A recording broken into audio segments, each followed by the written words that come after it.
아침 묵상에 오신 여러분들을 환영하고 축복합니다. 특별히 오늘은 이번 주간의 마지막 날인데요. 오늘 하루 잘 마무리하고 또 새롭게 힘차게 또 이번 주말 맞이하고 다음 한 주간 또 맞이했으면 좋겠습니다. 오늘은 유다와 다말이라는 제목을 가지고 창세기 38장 1절부터 30절까지 말씀을 좀 더 살펴봤으면 좋겠습니다. 우리 6절부터 8절까지 말씀을 같이 한번 읽어볼까요? 같이 읽도록 하겠습니다. 유다가 장자 엘을 위하여 아내를 데려오니 그의 이름은 다말이더라. 유다의 장자 엘이 여호와가 보시기에 악함으로 여호와께서 그를 죽이신지라. 유다가 오난에게 이르되 내 형수에게로 들어가서 남편의 아우된 본분을 행하여 내 형을 위하여 씨가 있게 하라. 예, 유다가 가나안 여인과 결혼을 했습니다. 그래서 자녀를 낳았어요. 장자 엘이라고 했는데 이 엘은 성경에서는 엘은 보통 하나님을 나타내는 칭호예요. 그런데 이 엘은 하나님을 나타내는 엘과는 다른 단어예요. 그래서 단순한 보호자, 보호라는 의미예요. 근데 장자 엘을 낳았는데 이 장자 엘을 위해서 뭐 했어요? 아내를 데려왔어요. 그의 이름 뭐였어요? 다말이었어요. 이 다말은 가나안 이름으로 아마 다말 역시 가나안 여인이었던 것 같아요. 그래서 참 이걸 보면 되게 유다가 그러니까 성경에 계속해서 야곱이나 이삭이나 다 뭘 하려고 했어요? 동족과 결혼하려고 그랬잖아요. 그래서 리브가나 정말 라헬이나 레아나 정말 하나님에 있는 신앙 안에서 결혼하려고 그래요. 근데 유다는 전혀 그러지 않은 거예요. 정말 그러니까 세상 사람과 구별되지 살지 않는 모습을 보게 되죠. 그 자녀도 뭐예요? 그냥 가나안 여인과 결혼시킨 거예요. 근데 뭐라고 되어 있냐면 유다의 장자 엘이 여호와 보시기에 악함으로 여호와께서 그를 죽인지라. 여호와께서 어떤 사람을 특정해서 이렇게 벌을 내리셨다, 죽음을 벌로 내리셨다는 표현은 여기 처음 등장을 해요. 그래서 이 엘이 어떤 면에서 이렇게 악한 행동을 했는지 알 수는 없어요. 그런데 분명한 건 뭐예요? 하나님께 정말 죽음을 받을 정도로 그 행위가 악했다는 거죠. 그러니까 어떻게 했냐면 동생인 오난에게 내 형수에게 들어가서 남편의 아우된 본분을 행하여 내 형을 위하여 씨를 잇게 하라 이렇게 되어 있어요. 그 당시에는 어떤 제도가 있냐면 형이 죽으면 그 동생이 형수와 결혼하게 하는 제도가 있었어요. 왜 그랬을까요? 그건 뭐냐면 형수가 과부로 살아야 되잖아요. 과부로 사는 것을 막는 거예요. 뿐만 아니라 형의 대가 끊기잖아요. 그래서 형의 대를 이어가게 하기 위해서 그렇게 하기 위해서 동생으로 하여금 형수와 결혼하게 합니다. 물론 이때 동생은 결혼하기 전이어야 돼요. 뿐만 아니라 이 동생은 거부할 수도 있어요. 내가 결혼하기 싫으면 거부할 수도 있어요. 그런데 그러면 동생인 오난은 어땠을까요? 거부하지 않았어요. 왜 거부하지 않았을까요? 거부하지 않은 이유는 여러 가지가 있겠지만 저 동생이 형에 대한 애정이 없다. 형의 대를 이어야 되는 책임이 없다. 라고 손가락질 받는 게 싫어서 그랬을 수도 있겠죠. 그래서 아무튼 형은 그렇게 자기가 스스로 결혼하기 싫으면 결혼 안 하면 되는데 결혼한다고 이야기를 해요. 그럼에도 불구하고 일부러 뭘 하는 거예요? 자녀는 낳지 못하게 해요. 일부러 그 형수가 아이를 못 갖게 합니다. 이 모습을 보고 하나님께서 이 오난의 행위도 악함으로 오난에게 죽음을 죽이게 하세요. 형벌을 내리시죠. 그래서 결국에 어떻게 됐냐면 엘이 다말과 결혼을 해요. 그런데 엘이 죽습니다. 그 다음에 오난이 다말과 결혼을 해요. 그런데 오난도 여호와의 보시기에 악함으로 오난도 죽어요. 이제 마지막 셋째가 남았죠. 그러자 이제 유다가 이렇게 얘기해요. 11절 말씀 같이 한번 읽어볼까요? 같이 읽도록 하겠습니다. 유다가 그의 며느리 다말에게 이르되 수절하고 내 아버지 집에 있어 내 아들 셀라가 장성하기를 기다리라 하니 셀라도 그 형들같이 죽을까 염려함이라. 다말이 가서 그의 아버지 집에 있으니라. 네, 뭐라고 되냐면 유다에게 다말에게 이르되 수절하고 내 아버지 집에 있어 내 아들 셀라가 장성할 때까지 기다리라 라고 이야기를 해요. 그러니까 예를 들면 그런 거잖아요. 이 며느리를 놔줄 수도 있잖아요. 며느라 더 이상 너는 우리 집안 사람도 아니고 네가 우리 집안에 온 책임과 그러니까 그 당시에 여인은 어떤 책임이 있어요? 아들의 남편의 대를 이어야 된다는 책임이 있어요. 그 책임을 네가 다 안 해도 된다. 네가 그 책임으로서 자유로워도 되니까 널 떠나라 라고 이야기하잖아요. 뭘래요? 네가 끝까지 수절하면서 그 책임을 다하라고 이야기해요. 그런 다음에 셀라가 막내가 장성하면 주겠다라고 이야기합니다. 그런데 사실은 그렇게 이야기한 이유가 뭐예요? 두려움 때문이죠. 셀라도 그 형들처럼 죽을까 염려해서 주지 않은 거예요. 다말은 어떻게 했어요? 그 시아버지의 이야기를 듣고 그 아버지 집에서 기다리고 있었던 거죠. 그런데 나중에 셀라가 장성합니다. 장성해도 다말에게 결혼시키지 않아요. 그러자 어떤 일이 있었을까요? 우리 13절부터 15절까지 말씀을 같이 한번 읽어볼까요? 같이 읽도록 하겠습니다.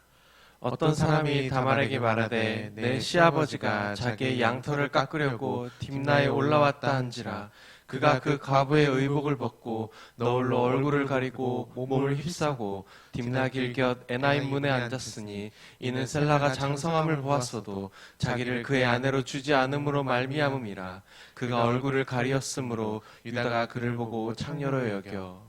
오늘 보면 이렇게 되어 있죠. 과부의 의복을 벗었다. 그러니까 그 전까지는 자기가 유다가 얘기했던 과부로서의 역할들을, 책임들을, 소명들을 잘했던 거예요. 그런데 그 이야기를 들은 거죠. 유다가 일부러 셋째를 주지 않는다는 얘기를 듣고 과부의 옷을 벗고 뭘 했어요? 창녀로 보일 수 있도록 옷을 입고 유다에게 다가왔어요. 그래서 결국에 유다가 이 여인과 동침을 하게 돼요. 다말과 동침을 하게 돼요. 동침을 하게 돼서 아이를 나중에 낳게 돼요. 그런데 이 동침했던 소식을 유다가 듣게 된 거죠. 그러니까 유다가 자기 며느리가 정말 며느리 소에 수절하라고 그랬는데 본분을 다하지 않고 아이를 뱄다고 그러니까 화가 나요. 그래서 다말을 죽이려고 그래요. 그러자 다말이 유다에게 와서 유다에게 자초지정을 설명을 합니다. 그러자 유다가 뭐라고 그러냐면 26절에 이렇게 이야기해요. 유다가 그것들을 알아보고 이르되 그는 나보다 옳도다. 내가 그를 내 아들 셀라에게 주지 아니하였음이로다 하고 다시는 그를 가까이 하지 아니하였더라. 그는 나보다 뭐예요? 옳도다라고 이야기해요. 자기가 잘못했다는 거예요. 정말 다말은 정말 며느리로서 자신의 책임을 다하고 있었어요. 근데 유다는 그러지 못했다는 거예요. 그래서 유다는 자신의 잘못을 인정하면서 다말이 옳다라는 것을 이야기하는 거죠. 근데 오늘 본문에서 저는 다말의 입장에 대해서 한번 생각해 봤어요. 사실 다말은 가나안 여인이잖아요. 다말은 자신이 비록 유다와 결혼을 했죠. 유다의 아들과 결혼을 했어요. 하지만 자신이 그 유다, 이스라엘 백성으로서 그 대를 이어야 될 책임이 없을 수도 있어요. 남편이 죽었잖아요. 언제든지 그 책임으로 떠날 수도 있고 도망갈 수도 있고 무엇이든지 할 수 있어요. 그럼에도 불구하고 끝까지 뭘 하는 모습들 보게 돼요? 자신의 책임을 다하려는 모습들을 보게 돼요. 정말 유다 입장에서 다말 입장에서 얼마나 절망스러운 상황이에요. 정말 젊은 나이에 남편도 죽고 정말 뭐예요? 사람들이 손가락질하고 시아버지도 자기를 버리고 시아버지도 사실 버린 거잖아요. 셋째 주기로 약속해놓고 약속도 어겨버리고 그러면 그 모든 것으로부터 떠나면 되잖아요. 그냥 자유롭게 살면 돼요. 왜냐하면 시아버지가 의무를 다하지 않았으니까. 그런데도 불구하고 끝까지 자신의 의무와 책임을 다하는 모습들을 보게 되는 거죠. 그랬을 때 나중에 신약성경에 보면 마태복음에 예수님의 족보가 등장을 합니다. 그런데 그 족보 가운데 들어간 여인 중에 몇 명 안 돼요. 그 족보에 들어간. 그 놀라운 영광을 누리잖아요. 참 시사하는 바가 있다고 생각을 해요. 우리도 그럴 수가 있다는 거예요. 우리도 다른 말과 같은 형편에 처할 때가 있다는 거예요. 정말 다말의 입장에서 얼마나 답답한 상황이에요. 그럼에도 불구하고 끝까지 정말 자신이 져야 될 책임들을 다했을 때 그 결과 정말 그의 후손 중에서 누가 태어나는 영광을 누리게 된가요? 예수님이 태어나는 영광을 누리게 됩니다. 다말을 통해서 정말 엘은 죽었잖아요. 정말 예수님의 계보가 이어질 확률이 끊겨진 거죠. 그런데 다말을 통해서 그 계보를 이어가시는 하나님의 놀라운 은혜를 보게 되는 거죠. 우리도 이 땅을 살다 보면 다말과 같은 형편에 처할 때가 있어요. 정말 무엇 하나 소망 둘 데가 없을 때가 있습니다. 그럴 때라도 우리가 믿음을 지키고 하나님을 바라고 정말 내가 서 있는 자리에서 성실했을 때 정말 하나님 주시는 그런 은혜와 정말 축복이 있음을 신뢰했으면 좋겠어요. 믿었으면 좋겠어요. 여러분 이영표 씨라고 아시죠? 이영표 씨가 쓴 글 중에서 재밌는 글이 하나 있어서 제가 한번 가져와 봤어요. 뭐라고 얘기했냐면 이영표 씨가 슬픔과 절망 가운데 과연 이 길이 내 길인가 하는 두려움 속에 있습니까? 그렇다면 당신은 성공한 모든 사람이 지나간 바로 그 길 위에 있습니다. 깊은 절망감, 그것은 성공의 절대 조건입니다. 참 멋있게 썼더라고요. 당신은 성공한 모든 사람의 지나간 바로 그 길에 있습니다. 실패한 절망감 가운데 있다면. 실제 우리가 아는 것은 이영표 선수가 국가대표 선수로서 대개의 월드컵 때 이름을 날리고 또 영국에 정말 해외 진출을 해서 정말 뛰어난 선수로 활약했다는 사실만 알고 있죠. 그런데 이영표 씨가 자신의 인생을 회고한 걸 보면 그렇지만 않아요. 어려서 이영표 씨는 굉장히 축구를 좋아했습니다. 축구를 열심히 했어요. 누구보다 성실히 일했대요. 그런데 이 이영표 선수도 좌절감, 절망감을 느꼈을 때가 있대요. 그건 언제였냐면 대학교 때였대요. 자기가 그렇게 열심히 해서 대학교까지 와서 대학교 축구 선수였는데 같은 학교에 있는 다른 친구는 국가대표로 뽑히는데 자기는 뽑히지 않았대요. 자기가 보기에는 그 친구보다 자기가 훨씬 더 열심히 했어요. 그때 느꼈던 게 뭐냐면 야, 이 세계는 재능이 최고인가 보다. 열심히 해도 성실히 아무리 해도 재능 있는 사람에게는 안 되나 보다 라고 생각하면서 좀 포기하고 싶은 마음이 들었대요. 그럼에도 불구하고 정말 포기하지 않고 열심히 했죠. 그런데 그렇게 숨겨진 보석을 히든크라는 감독을 잘 만나서 국가대표로 뽑히고 그런데 월드컵을 앞두고 큰 부상을 당하게 됩니다. 그때 하나님을 원망도 많이 했대요. 하나님 왜 하필이면 이 순간에 저에게 이런 고통들을 하냐. 그렇게 준비를 열심히 했는데 정말 이제 한 달 앞두고 부상을 당했으니까.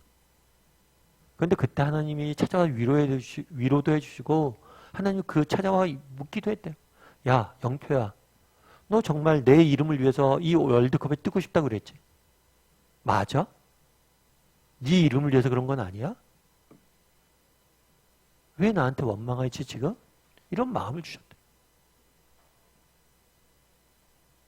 그러면서 이런 이야기를 하는 거죠. 실패와 절망. 우리 이 땅을 살다 보면 실패와 절망감에 있을 때가 있습니다. 하지만 그때가 바로 뭐예요? 모든 성공한 사람이 지나가는 바로 그 길 위에 있습니다. 맞는 것 같아요. 정말 우리가 인생을 살다 보면 실패와 절망감이 들 때가 있어요. 버림받은 것처럼 느껴질 때가 있어요. 그런데 그 길이 바로 뭐예요? 모든 믿음의 선진들이 걸어갔던 믿음의 길이에요. 다말을 보세요. 그 사람이 내세울 게 뭐가 있습니까? 그에 대해 자세히 성경이 소개하고 있습니까? 그냥 가나안 여인, 이름도 없는 그런 여인이에요. 그런데 그 여인이 남편을 잃고 모든 것을 잃고 습에도 불구하고 그 절망감 가운데서도 믿음의 자리를 지켰을 때, 그 자리를 지켰을 때 하나님께서 그 일을 인생을 쓰시잖아요. 정말 실력은 뭐냐? 그 자리를 지키는 거. 바라기는 우리 다음의 식구들도 이 땅을 살다 보면 실패와 절망의 순간을 맞이할 때가 있어요. 그럴 때를 기억해야 할 게 있어요. 모든 믿음의 선진들이 걸어갔던 길이고 그 자리를 지키는 것. 정말 믿음을 지키고 성실히 그 자리를 지키는 것. 하나님의 보좌를 보내신 그곳을 지키는 것. 그랬을 때 하나님께서 우리 인생을 통해 일하실 거예요. 그런 믿음을 가지고 살아갈 줄 아는 저와 여러분이 되길 소원합니다.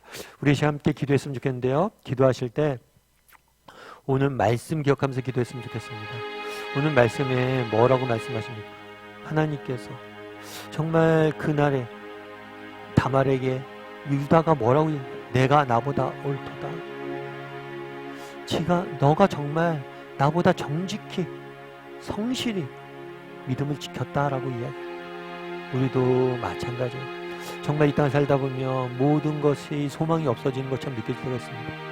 정말 보잘것없는 가나안 여인이 남편도 잃고 정말 아무것도 없는 그 상황, 정말 그 상황 속에서도 그 자리를 지키는 모습들을 보게 됩니다.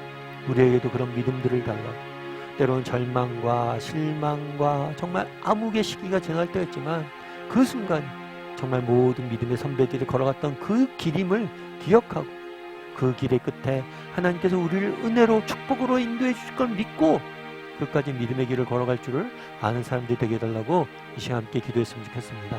또한 기도하실 때 오늘은 이번 한 주간의 마지막입니다. 오늘 하루 잘 마무리하고 또 내일 맞이할 수 있도록, 그래서 주말에 기쁘게 하나님 앞에 예배하고 하나님 정말 찬양할 수 있는 그런 주말이 될 수 있도록 해달라고 이 시간 한 목소리로 같이 기도하도록 하겠습니다. 같이 기도하시겠습니다.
사랑의 하나님, 그날에 정말 유다가 다말에게 내가 나보다 옳도다 라고 이야기를 합니다. 정말 이방 여인, 아무도 주목하지 않고 정말 남편을 잃어버리고 정말 무엇 하나 소망이 없을 것 같은 그 형편에 있는 여인이 정말 끝까지 자신이 채워야 될 책임과 소명과 의무를 다했을 때 그 인생을 돌보시고 그로 인해서 놀라운 일들을 이루어 가시는 하나님을 보게 됩니다. 우리도 이 땅을 살다 보면 때론 어둠과 절망의 자리에 설 때가 있습니다. 그럴 때라도 그 길은 모든 믿음의 선배들이 걸어갔던 길임을 기억하고 이 길의 끝에 하나님께서 우리 인생을 축복하시고 은혜 주실 걸 믿고 어떤 상황, 어떤 형편에 있든지 끝까지 믿음의 자리와 길들을 지켜갈 줄 아는 우리 모두가 될 수 있도록 주여 은혜를 더하여 주시옵소서. 이제 또 주말입니다. 하나님 오늘 하루 잘 마무리하게 도와주시고 또 이번 주말 정말 기쁘게 영광스럽게 하나님 예배하고 하나님 찬양하고 하나님 높일 수 있는 그런 예배자로서 살아갈 줄 아는 우리 모두가 될 수 있도록 주여 붙잡아 주시옵소서. 오늘 하루도 하나님께서 우리와 함께 할 줄 믿사오며 모든 말씀 예수님의 이름으로 기도드리옵나이다. 아멘.